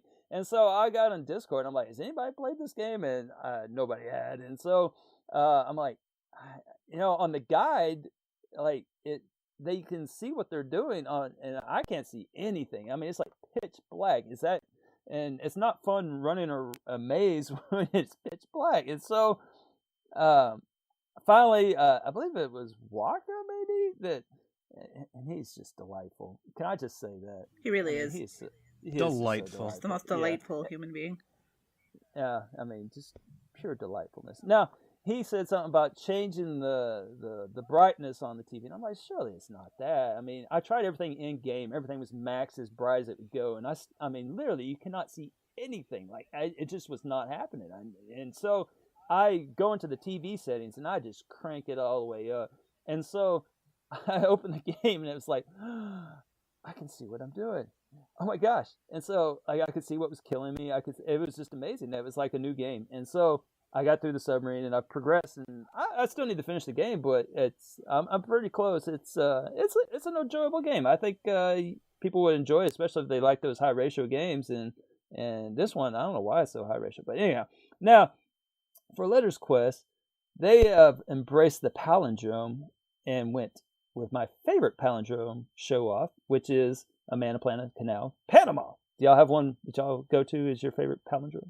My favorite one is, Ava, can I stab bats in a cave? Oh, that's good pretty one. good. I actually have my favorite one. It was the first time I encountered a palindrome. We're weird, right? That we all have favorite palindromes. Is this like yeah, a thing that normal people talk about?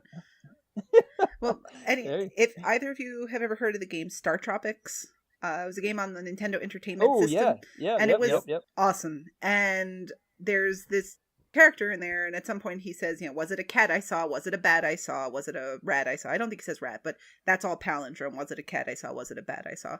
So that was my first engagement with that. So I always found that very memorable. That is awesome. Mm-hmm. I haven't seen that one. So I love that we all have palindromes, but like that's so awesome. It's not even scripted. Like that was like there's three of us on this right now, and all three of us had a favorite palindrome. That's funny. Now, so in the game, you basically get for spelling out a bunch of palindromes. So it's worth 10 gamer score for those of you keeping track at home, or Baker's dozen of TA, and you get it for 25 palindromes. So I'm gonna admit I use mostly the little 3-letter ones, like wow or mom, dad, whatever, things where just the same letter on both sides of one vowel. And I suppose you could show off and use like your bat that you saw and Ava and all that stabbing stuff, and if you want. But again, I can assure you that your Chivo Pop would be worth just the same as my wow, mom, dad, all that stuff. So I enjoyed this game. I need to finish it. So maybe I'll stop talking. Okay. Yeah. Number 5 goes to the very appropriately named Backwards achievement in Microsoft Flight. I don't think I need to justify why I chose an achievement called Backwards, do I? Do tell. Well, I I don't need to. Oh, you don't need to. It's, No, Yeah, it's he- backwards, it's- Elroy. It's already there in the title, so Yeah. that's it. I just wanted to be there for you. I was trying to encourage you, but go ahead. Well, I'm that you don't need to justify it, right? Yeah, no, we're good. Honorable mention. No, okay, go ahead. So this achievement is earned for. Wait for it. Oh. Wait for it. I'm waiting. For landing a plane backwards. What? And I don't mean you're looking in the rear view mirror, or the pilot is sitting backwards, or you have, sorry, my phone just started ringing. Go away, random number. You're not looking in the rear view mirror or the pilot sitting backwards, but you actually need to have a plane flying backwards, and then you need to land the plane backwards. Is that possible? Backwards. I don't know. But I can assume that neither of you are pilots. Would that be a safe assumption? You assume correctly. Okay, so neither of you have the ability to prove me wrong, and I'm going to assume that that is very difficult, and I can't even fathom how you would do that in real life. It's also apparently a pretty difficult achievement, since only 13% of players have actually unlocked this one. So I was trying to figure out how this could actually work while I was writing this up, and I tried to put myself into a scenario where this could actually be a thing, and I had a pretty hard time figuring it out, but I did come up with something that seems pretty plausible, so here we go. That one dude that landed that thing on the Hudson River, I bet he could do that. That one guy. They made a movie about him. Sullenberger? Solely. Yeah. Yeah. Yeah, that guy. All If right. anybody can do it, he could do it. I bet you he's one of those 13%. Well, I think X is about to tell us the scenario under which he will do such a thing, right? Yep. Okay, so Yeah, I'm we got this. so whatever you're about to say, I'm gonna picture that guy that landed on the Hudson, flying the plane that you're describing. Okay, so I'm going to call my pilot Obadiah, right? So one day this pilot named Wait, Obadiah, that's not solid. Obadiah it's- Sullenberger. It's his yeah, first there Oh, we name. go. okay. So- I'm with you. he was piloting his flight from Dirty Jersey across the country to San Diego. And quick educational portion, San Diego was discovered by the Germans in 1904, and they named it San Diego, which of course is German for a whale's vagina. But back to the segment. All right. Movie reference that So- all of us get. All right. So Obadiah is making his cross-continental flight, which involves flying over the Midwest, or as I like to call it, the toothless states. So, upon crossing over the Kansas border, a giant tornado appears right under the plane. And as I've been told, with my best understanding of good old-fashioned Midwestern gibberish, twisters, as they call them, just pop up out of nowhere, and they generally zip off with between 5 to 10 trailer homes, each of which is responsible for housing 4 generations, 3 trucks, 2 teeth, and 1 dog. Now, if y'all want to talk some twisters, I talk some twisters. I grew up in Tornado Alley now, so I know me some twisters. I know there's Okay. a board game called Twister. Yeah, yeah, yeah. Twister's fun once you get a couple drinks in you. But There's also a Weird Al song that has to do with Twister. Just saying. So anyway, this twister pops up, and poor Obadiah, he puts his entire weekend of flight school into practice and does everything he can to keep this plane safe. But once he gets out of this land hurricane, his plane, as you'll never believe it, his plane is flying backwards through the sky. It's very unfortunate, I know. So, since this is obviously something they didn't teach him in flight school, he angles the nose up and he starts his descent, unable to see anything behind him. Luckily, since he's over Kansas, he knows it's going to be a flat landing, and the plane will have plenty of soft cornfields to land on. Mm-hmm. So, down, down, down he goes. Where he'll land, nobody knows until... whoosh, he's done it! He's landed the plane backwards! Woo! And the best part? Since he landed in a cornfield, all that corn got sucked into the jet engines and provided the passengers with free popcorn. Wasn't that a heartwarming story? Amazing. It was amazing. Now, I think that maybe our segment has alienated every state at this point. So That's my goal, is just try and make fun of I'm every just state. going to say, yeah, you hit the Midwest pretty hard. I hit both coasts pretty good. So should we talk trash about England or something? Like That's next I don't week. know, about how dumb it is to have a queen or something. I don't know. All right, well. Right. Something. After thinking of this heartwarming story, I tried thinking of other things that would be super difficult to do backwards, and here's what I came up with. I can't wait for this list. All right. Speaking, writing, peeing, running, and cooking. And ultimately, it was nowhere near as comprehensive a list as I thought it would be. Wait. Hey, explain peeing backwards. You mean like running backwards while you're peeing, or like the pee coming up and going back in? Um, That was the one. That was obviously the one question I had there. I'll let you use your imagination on that one. How's that? I've peed backwards before. I But don't want to hear not- that story. But I don't think it meant unless like in the first one. Go ahead. I'm sorry. Yeah. I'm distracting you. All right. So, but we're used to that by now.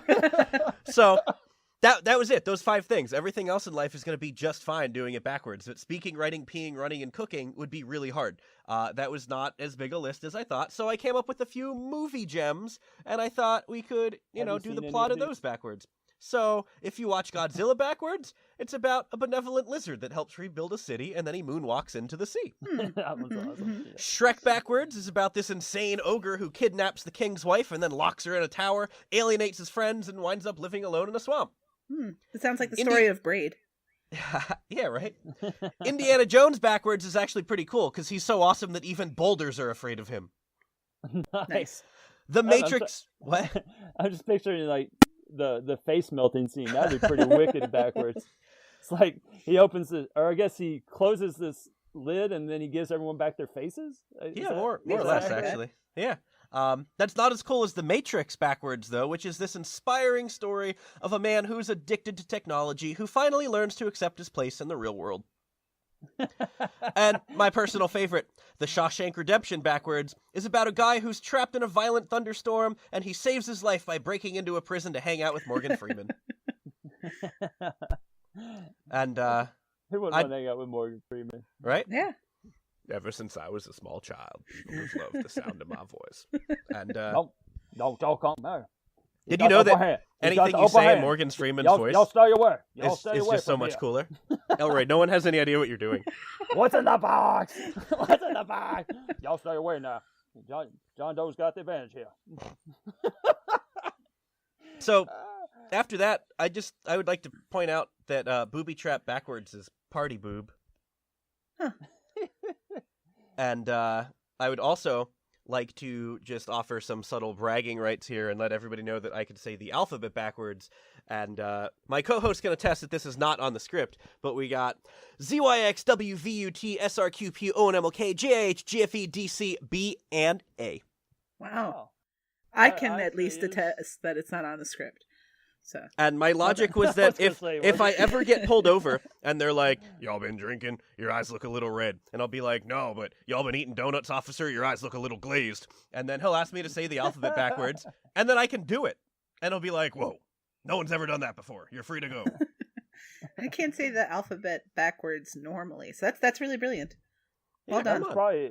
That was probably faster than like if it was written down, like if I was just Mhm. reading it. Yeah, I probably absolutely. think I could have read that fast. That was Yeah. impressive, man. That was All well right, done. I'll do it again. Well done. Cool party trick. ZYX, WVUT, SRQP, ONMLK, JH, GFE, DC, B, and A. All right. Right on, man. Totally not written on your hand. Well, this It's honorable totally mention is brought to you by the letters H and M. And what I usually There's like a to store do. called that. Yeah, there is. I've never shopped there, but Y'all it got exists. Is that like Yeah. S&M? No, that's the store you shop at. The H&M is like a little, I don't know. How would you describe the? I feel like it's Maybe it is clothing H&M, huh? aimed at teenagers, maybe, Yeah. or Well, early maybe there's not. 20-somethings. Maybe there's I'm not sure. that much of a difference. Maybe Maybe there's not much of a difference after all. So, Uh, you guys are going to go ahead and cheat a little bit and combine picks so that you can talk about more than one game. So I went yeah, full bore. You're on to us, aren't you? And I went ahead and went completely general for my honorable mention this week. Remakes and ports and remasters. Oh my. So, Nice. are upcoming titles simply too much for you to handle? Are you tired of waiting for Microsoft's new studios to churn out the next big thing? Is the burden of Anthem maybe not doing so well with people with early access bothering you? Well, then stop overwhelming yourself with what's coming out in days, months, or years from now, and come back to the loving embrace of the games you played over a decade ago. Are you feeling nostalgic for that era when tank controls were all the rage? Well, then go ahead and try out the Resident Evil re-release on Xbox One.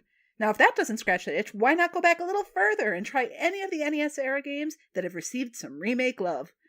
Right there for your achievement hunting and looking back on when times were better pleasure is the Disney Afternoon Collection. Easy for me to say. Which comes jam-packed Say with it backwards. 4 I'm working on that for the Collection future. Disney. But this game comes jam-packed with 4 games from that era. my early child, and if you're Kenny, your pre-childhood. So no, that game though has 1000G, and that's not a lot, right? 4 games, 1000G. Elroy would never play it. And wait. So 1,000 for 4 total? I believe so. It's a single collection. It's 1000 gamer score, worth about 1900 TA.